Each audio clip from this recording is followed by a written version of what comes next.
بسم الله الرحمن الرحيم. الحمد لله رب العالمين والصلاة والسلام على خير خلقه محمد وعلى آله وصحبه أجمعين.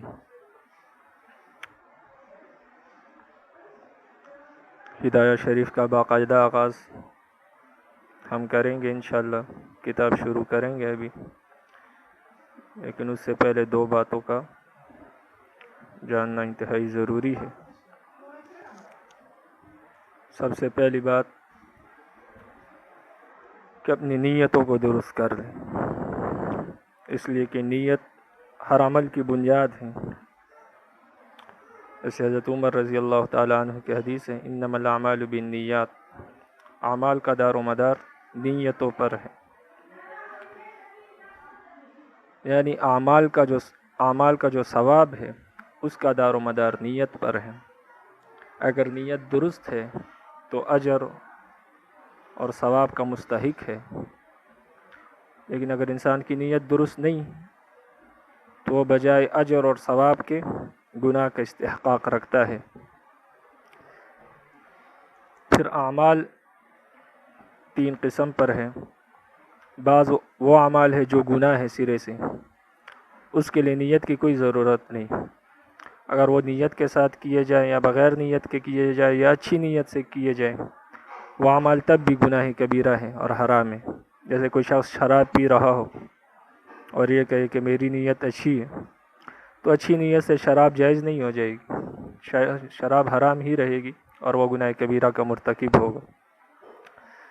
دوسرے قسم کے اعمال وہ اعمال ہے جو سراسر کیا ہے، ثواب اور اجر کا استحقاق رکھتے ہیں. مثلا نماز، تو ایسے اعمال میں نیت کی ضرورت ہے. اگر نیت اللہ کی رضا کی ہے تو اس پر اجر اور ثواب کا استحقاق ہوگا. لیکن اگر نیت اللہ کے رضا کی نہیں بلکہ کسی کو دکھلانے کی ہے تو اس صورت میں پھر یہ گناہ کا استحقاق رکھے گا اور گناہ کبیرہ کا مرتکب ہوگا، بلکہ شرک خفی میں مبتلا ہوگا. جیسے حدیث میں آتا ہے، من صلی یرائی فقد اشرک ومن صام یرائی فقد اشرک ومن تصدق یرائی فقد اشرک. جس نے دکھلاوے کے لیے نماز پڑھی اس نے بھی شرک کیا، جس نے دکھلاوے کے لیے روزہ رکھا اس نے بھی شرک کیا، اور جس نے دکھلاوے کے لیے صدقہ دیا اس نے بھی شرک کیا. تو اس سے معلوم ہوتا ہے کہ نیت بنیاد ہے ہر عمل کی. دین میں سب سے بڑا رکن جو ہے وہ نماز ہے،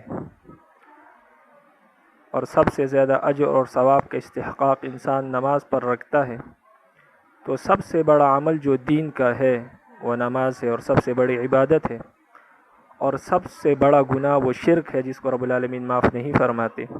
لیکن نیت دین کی ایسی بنیاد ہے، اگر نیت بگڑ جائے تو سب سے بڑی عبادت جو کہ نماز ہے سب سے بڑے گناہ میں منتقل ہو جاتی ہے، تبدیل ہو جاتی ہے، یعنی شرک بن جاتا ہے. سب سے بڑی عبادت سب سے بڑا گناہ بن جاتا ہے. اس لیے نیت انتہائی ضروری ہے. اور تیسرا عمل ایسے اعمال ہے کہ جو نہ بظاہر تو گناہ ہے اور نہ بظاہر اجر و ثواب، سرے سے اجر و ثواب ہی ہے، بلکہ وہ عبادات کے لیے سبب ہے، جیسے وضو وغیرہ.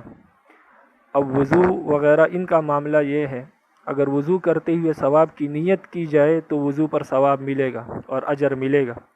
لیکن اگر کوئی نیت نہیں کی، بس آئے اور وضو کیا، جس طرح عام طور پر انسان کا ذہن خالی ذہن ہوتا ہے اور وہ وضو کرتا ہے، تو اس صورت میں وضو کرنے کا اس کو اجر و ثواب نہیں ملے گا، بلکہ کام تو ہو جائے گا لیکن اجر و ثواب نہیں ملے گا. اس لیے ہر کام کرتے وقت اللہ کی رضا کی نیت کرنی چاہیے اور عبادت کی نیت کرنی چاہیے، تاکہ ہر کام پر اجر و ثواب ملے انسان کو.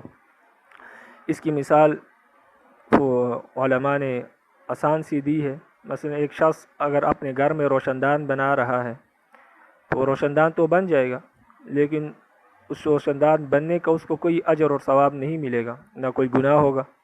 لیکن اگر وہ یہ نیت کر لے کہ میں یہ روشن دان بنا رہا ہوں، اس سے روشنی بھی آئے گی اور اذان کی آواز بھی آئے گی، تو اس صورت میں اس کو روشنی تو آئے گی، لیکن ساتھ اس کو اجر و ثواب بھی ملتا رہے گا جب تک وہ روشن دان موجود ہوگا۔ تو اس لیے ہر عمل کرنے سے پہلے اپنی نیتوں کو پرکھنا چاہیے، نیتوں کو درست رکھنا چاہیے، کہیں ایسا نہ ہو کہ ہم ثواب کا کام کرتے ہوئے گناہ کما رہے ہوں۔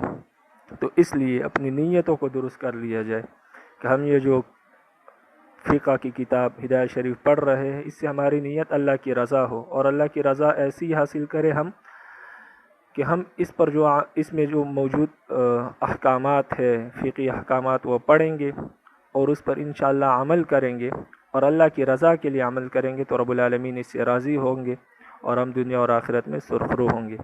اور جب بھی ہم کتاب پڑھیں، جب بھی کوئی درس شروع کرے، تو ہر درس سے پہلے اپنی نیت کو درست کر لیا جائے، کیونکہ نیت ایسی چیز ہے کہ جو بدلتی رہتی ہے وقت کے گزرنے کے ساتھ۔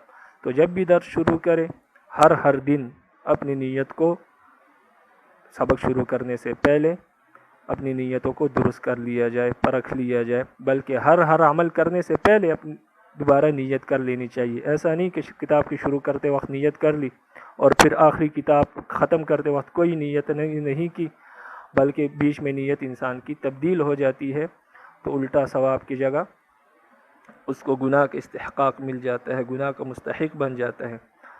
اور فقہ کا پڑھنا یہ بہت بڑی عبادت ہے، بلکہ حدیث میں تو یہ آتا ہے اگر کسی نے ایک باب بھی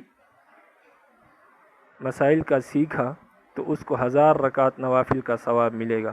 ایک باب سے مراد وضو کے فرائض سیکھ لیے تو یہ ایک باب ہے، وضو کے واجبات سیکھے یا نماز کے فرائض سیکھے تو یہ ایک باب ہے، اب نماز کے واجبات سیکھے تو یہ دوسرا باب ہے۔ تو اس طرح ایک باب اگر کسی نے مسائل کا سیکھ لیا تو اس پر 1000 رکعت نوافل کا ثواب ہے۔ حالانکہ 1000 رکعت پڑھتے ہوئے پورا دن اور رات گزر جاتا ہے، لیکن کیونکہ یہ اتنا بڑا عمل ہے اور علم ہے، اور علم رب العالمین کو زیادہ محبوب ہے، اس لیے اس پر 1000 رکعت نوافل کا ثواب ملتا ہے۔ اور بعض علماء نے لکھا ہے کہ اگر ایک مسئلہ سیکھے تو اس کو 100 رکعت نوافل کا ثواب ملتا ہے، جیسے حدیث میں آتا ہے کہ قرآن کی ایک آیت سیکھی تو 100 رکعت